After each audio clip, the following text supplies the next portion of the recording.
तुर्किया में mayor Istanbul इकराम ओगलू को बदउनवानी की तहकीकात में बाज़ाब्ता गिरफ्तार कर लिया गया। तुर्की की एक अदालत के फैसले पर इतवार को इस्तांबुल के मेयर इकराम इमाम ओगलू को बदउनवानी की तहकीकात के सिलसिले में बाज़ाब्ता तौर पर गिरफ्तार कर लिया।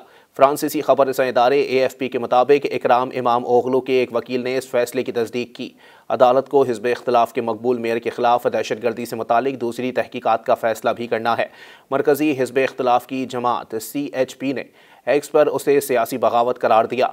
गिरफ्तारी एक ऐसे वक्त हुई जब राय दहिंदगान ने CHP के इब्तदाई इंतखाबात में 2028 के सदारती इंतखाबात के लिए पार्टी के उम्मीदवार इकराम इमाम ओगलू को नामजद करने के लिए अपना वोट डाला।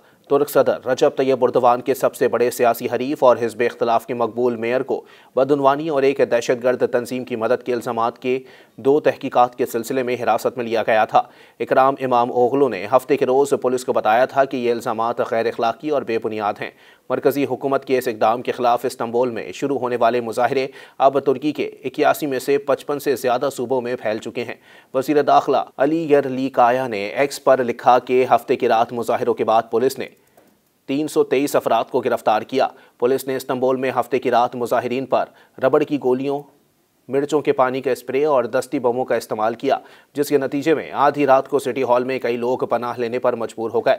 दारुल हुकूमत अंकारा में पुलिस ने मुजाहिरीन को पीछे धकेलने के लिए वाटर कैनन का इस्तेमाल किया, जबकि मगरबी साहिली शहर अजमीर में पुलिस ने AKP के मकामी दफातर की जानिब जाने वाले तलबा के मार्च को रोक दिया। CHP के रहनुमा ओज़गर ओज़ल ने इस्तांबुल में बड़े पैमाने पर मुजाहिरीन से खिताब करते हुए बताया कि उनकी तादाद 5 लाख से ज़्यादा है। मुल्क भर में रात भर होने वाले मुजाहिरों का आगाज़ उस वक्त हुआ जब इमाम ओगलू को दोनों तहकीकात में इस्तिग़ासा के सवालात के जवाब देने के लिए अदालत ले जाया गया था। AFP के मुताबिक पुलिस ने अदालत के इर्द गिर्द सख्त हिफाजती हिसार कायम कर रखा है, जहाँ 1000 के करीब मुजाहिरीन खड़े होकर नारेबाजी कर रहे हैं।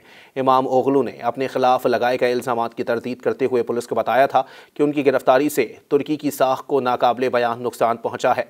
कहा कि इस अमल ने न सिर्फ तुर्की की बैनुल अक़वामी साख को नुकसान पहुंचाया है, बल्कि आवाम के इंसाफ के एहसास और मईशत पर एतमाद को भी नुकसान पहुंचा है। उनके खिलाफ इस इक़दाम ने लीरा को बुरी तरह मुतासिर किया और तुर्की की मालियाती मंडियों में अफरा तफरी पैदा कर दी। बेंचमार्क BIST 100 इंडेक्स जुम्मे को तकरीबन 8% कमी के साथ बंद हुआ। मज़ीद न्यूज़ अपडेट्स और डिजिटल स्टोरीज के लिए सब्सक्राइब करें डॉन न्यूज़ पाकिस्तान।